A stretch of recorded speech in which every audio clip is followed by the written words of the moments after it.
Name is Jacob Igo. I am here to share a little knowledge of what I have with you on generating references for research.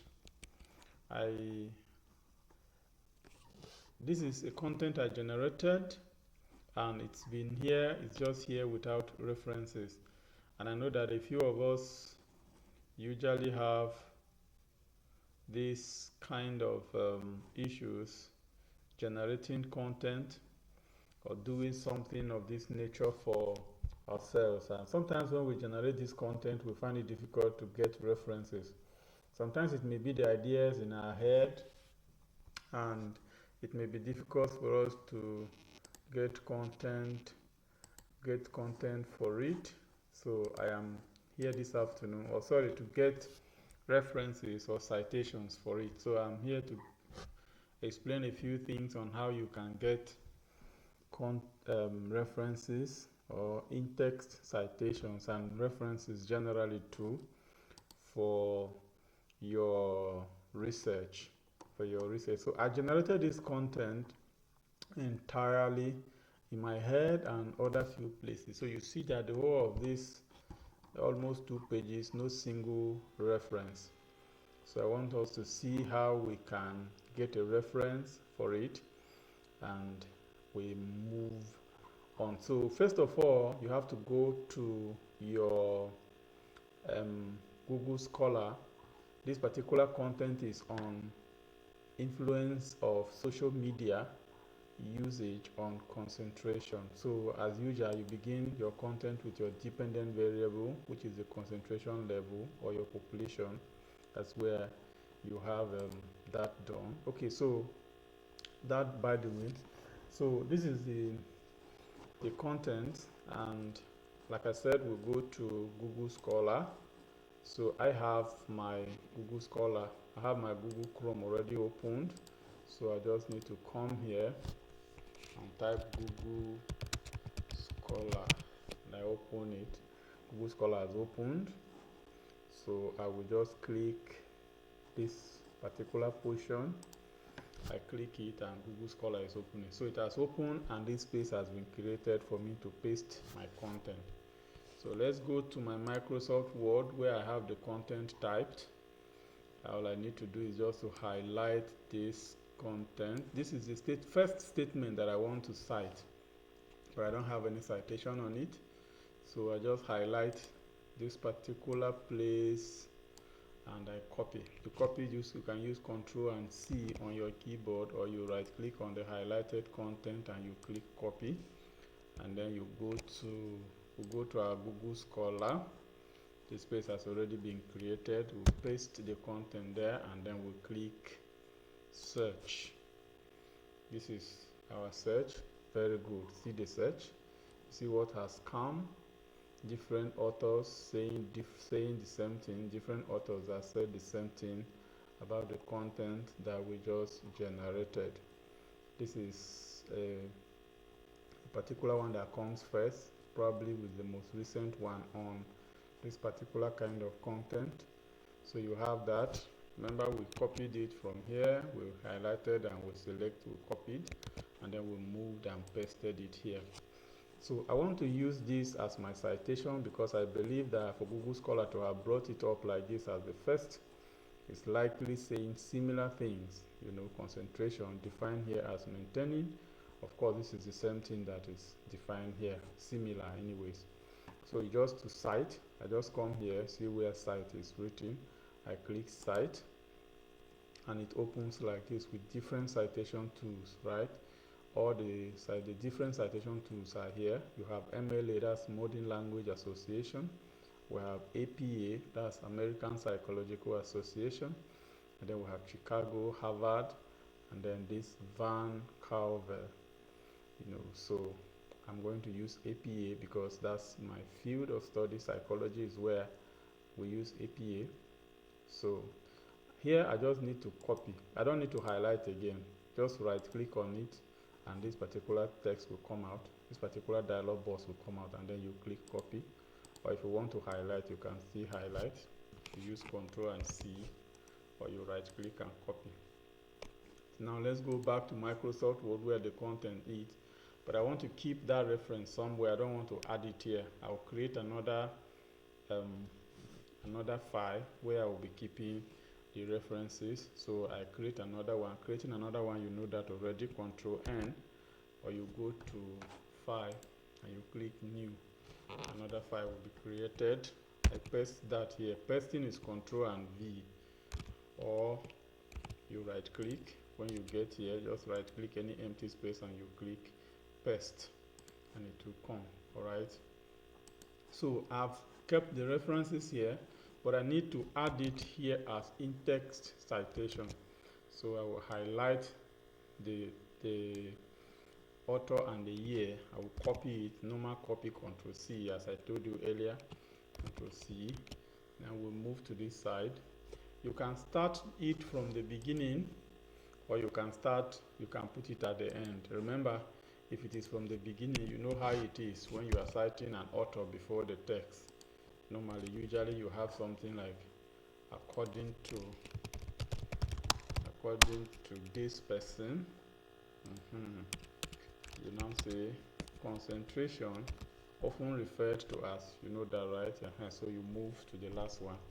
For me, I don't want to use my own at the beginning, so I want to put it after the sentence, and this is where I copy to the end. I stopped at distracted, so that's where I want to paste it. So I will paste it here. Remember, when you are putting it at the end, it's going to be in a bracket. So you put the bracket and then you close the bracket. Continue with your editing, right? Okay, so now let's look at it and go down. It is critical determinant of learning and all that can be an explanation. So let's look at the next sentence that need to be cited. Neuroscientific research shows that this is a strong statement, so this has to be cited. So we'll select it, we'll highlight it, normal we'll copy, alright. We'll move to our Google Scholar. There is something there already, so we'll select it and we delete it out. Selecting it is just to take your mouse there, press Ctrl and A to highlight everything, or normal highlighting, you drag until it gets to the end and you delete the one that is already there. You paste the new one that you have copied. Remember, paste is Ctrl and V, and then you search. So let's wait and see. It has come. Different authors. This one, the one that comes closer is 2016. There's 2017. There's 2015. There's 2022. I think I like this one of 2022. Let me see. There's another one that is more recent. I have this book 2006. Good. There's another one here for 2025, talking about student-centered memory strategy optimization based on learning efficiency, evidence-based from educational neuroscience. And I think it mentions some of those things that are mentioned in that text, so it can be cited. If you want to see more on it, you can right-click on it and click Open in New tab. The reason you are doing that is because if you open it here, it will take you out of this place. So it's opening in a new tab. You can come to a new tab here and see. This is what we are talking about. This is the author. And you see this is the abstract of that particular person that we are talking about just now. This is it. So remember, I'm navigating through this. See where my mouse is. Okay. So I want to cite this one again. I click Cite, and then I come to APA, right click, copy. I move to this place, and then I also keep it here.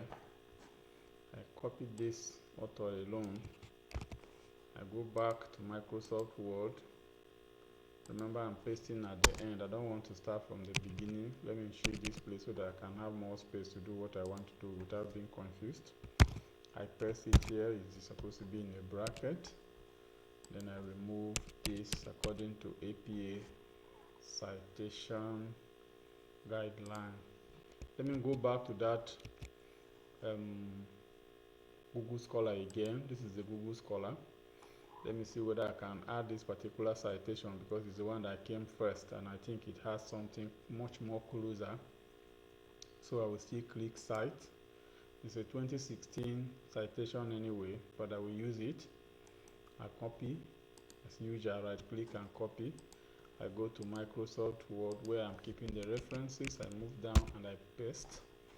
Alright, so I am going to copy this also and add it to the in-text citation of this one. So I still do it according to the APA guideline. C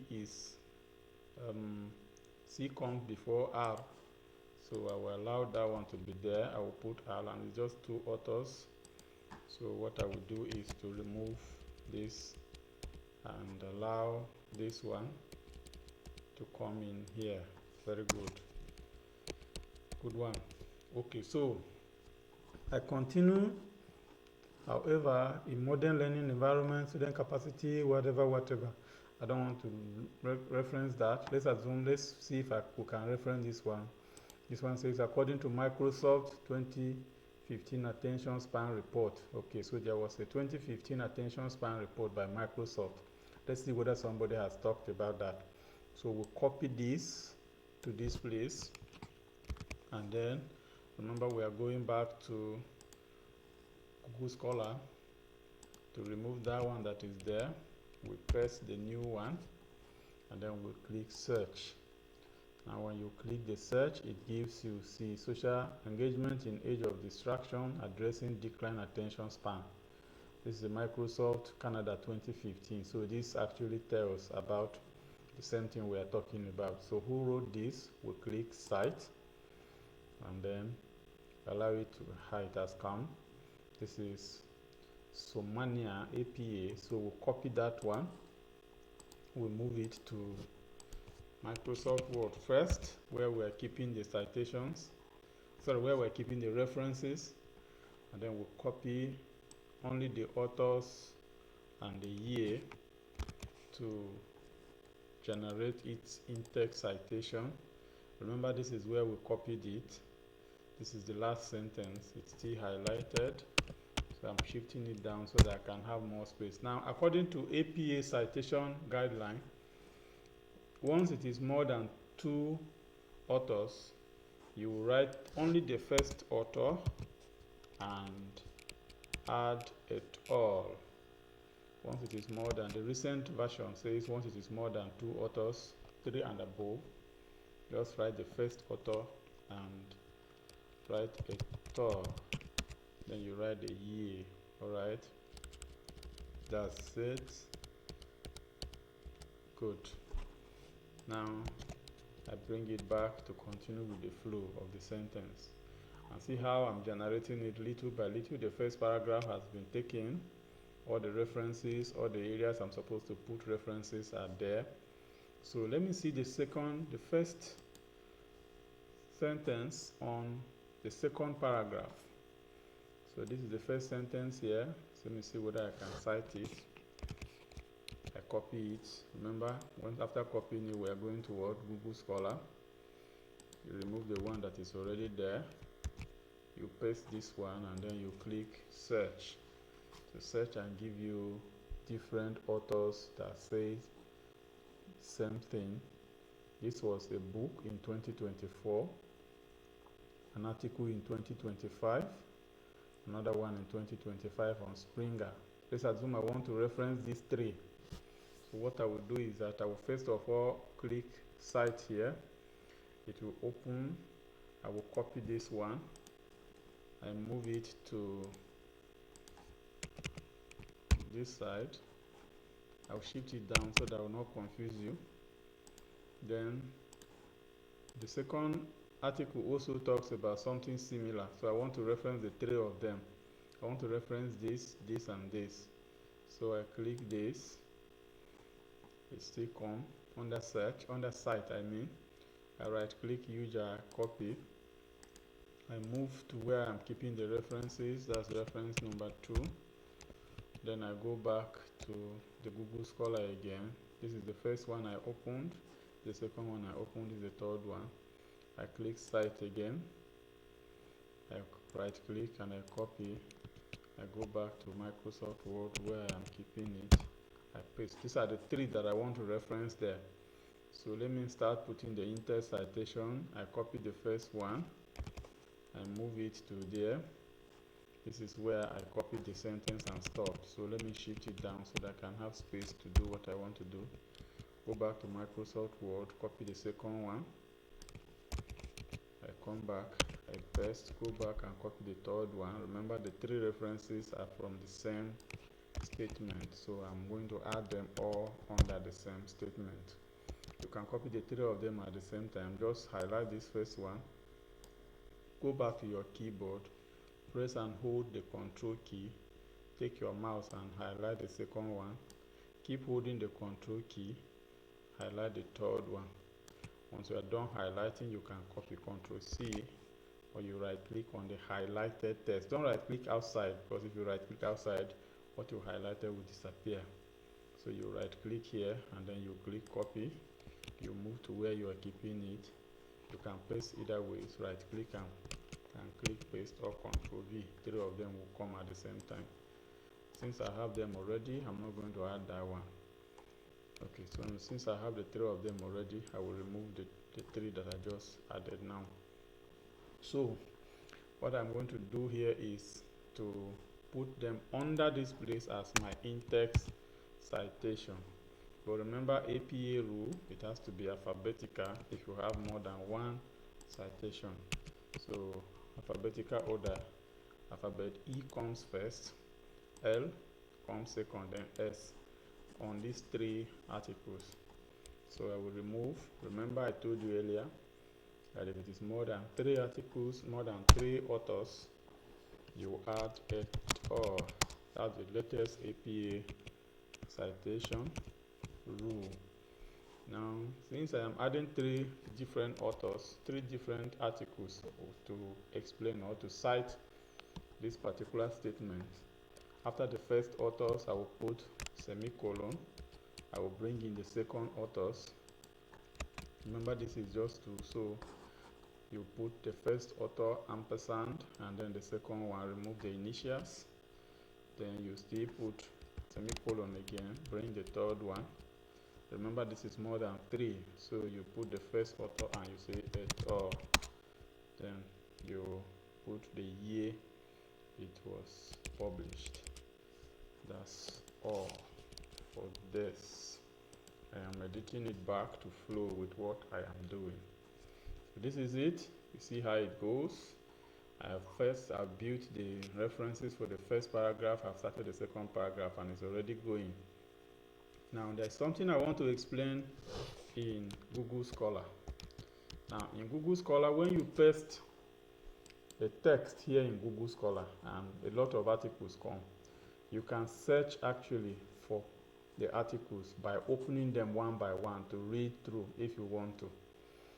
If you come here, for instance, you want to open this particular one and read through, it is advisable that you right click on it and you click open link in new tab. The reason is because if you click it here directly, it will open inside this place and it will take you out of this particular page. So if you right click and you click open link in new tab, you do same here. As many as you want to open, they will be opening. While they are running, you will still continue to do what you want to do here. Maybe by going back there, bringing in another text and pasting it here. So when you are done, you can come back and start checking them one by one. This is the first one I opened. You still open it, has not opened fully. It started opening. This was the first. The second one is also here. This one too is still loading, has not opened fully. Okay, it has come now. The third one is opened fully. And then you have this here. Now you can read through. The abstract is here. The full text can also be downloaded. The references of that text are also here. The full text can be downloaded. If it is a free version of a journal, you can download it and use it. But if it is not a free version, you might be requested to pay, or you have internet chip that you can use in opening it. You can open here too and read through the article from the beginning to the end. If there are other things you want to use from this article and add up to what you have typed already and you are citing, it will be easier for you. But if there is none, you can read through to have additional knowledge, or you can use their abstract for empirical review. So of course, you know, when you are doing empirical review, you need the abstract of the works that you are using. So the abstracts can also be used to build your empirical review, the updated version of your empirical review. That's the first thing in Google Scholar that I want to explain. The second thing I want to explain in Google Scholar is the fact that what we see here on articles. Now, under this place, you are seeing anytime being read, sort by relevance being read, any type being read. Now, the first thing here is a year. It is on any time, and that's the reason why you are seeing different years coming. You see 2025, you see 2024, you see 2025 again, you can see 2024, 23 we'll also see in other places. Now, for instance, I have a text like this one now. The intersection between social media and cognitive. Let's say I copy this text and then I move it to Google Scholar. If I paste this text here, I can decide to check when should Google Scholar give me the years. Now, like this one now, what you see here is 2015, then there is 2022, 2025, different years. So I might decide to say that Google Scholar, please give me this text, give me citations for only 2025 by clicking since 2025. And it will bring citations that are only in 2025. You see them, all these ones are 2025, 25, 25, 25, 25, and so on and so forth. If I want 2024 upwards, if I click 2024, since 2024, it will give me the one of 2024 and 2025. This is 2024 I click now. So you see 2025, there is 2024 here. But remember when I clicked this, it was only 2025 that came.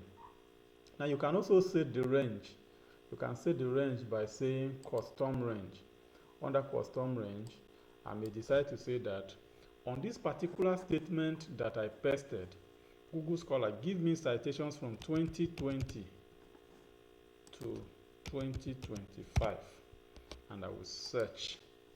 Now if I search, it will give me citations from 2020 to 2025. So it will not exceed 2020. Of course, it cannot go beyond 2025 because that's the year we are in now. So 2022 is here. There is 2025. There is 2024. There is 2020. But anything below 2020, it will not give you. And you see that cited. I bring it back to any time, and then you see all of that. So when you come back to your Microsoft Word, of course, you have built your in-text citations. You can continue building it like that until you are done. And then when you are done, you do your normal formatting, because this text is the text. The main text carries the formatting style of the main text is Times New Roman, while the one you are copying is a different one. I think it's Arial. So you will have to make sure that it's aligned with your formatting. And then when you are done formatting, you can go back here and copy your references. Copy all your references, or move them all to the last part of the work. That's the reference section. You paste them here. Alright. What you would normally do is to type references here, and then you paste your references. Of course, you are going to arrange them the way they are supposed to be arranged. You remove all these spaces and you arrange them the way they are supposed to be arranged. It has to be in alphabetical order, right?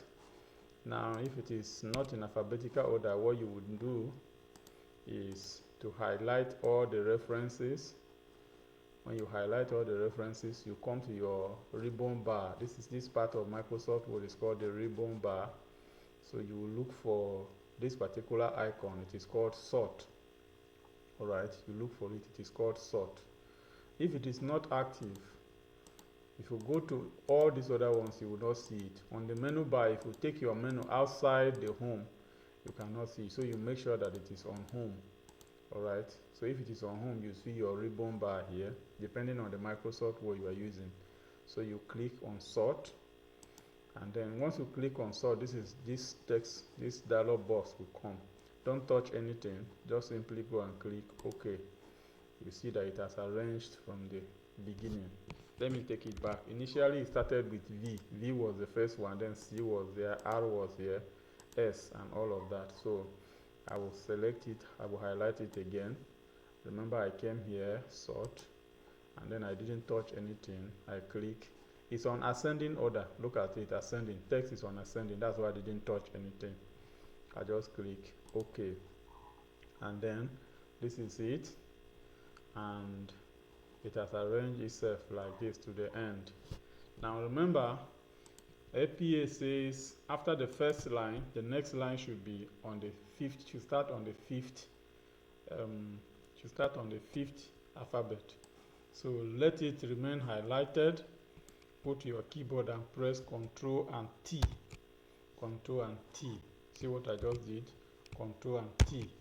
And it will highlight it and arrange it like that. Normal, without any problem. You see, just adjustment, you can do the adjustment. Ctrl J will give you the justify. And then there's any other thing that is remaining, you can do your formatting. So thank you. I will be talking to us from time to time on things like this, especially when I discover new things that can help us to develop our research prowess. God bless us all.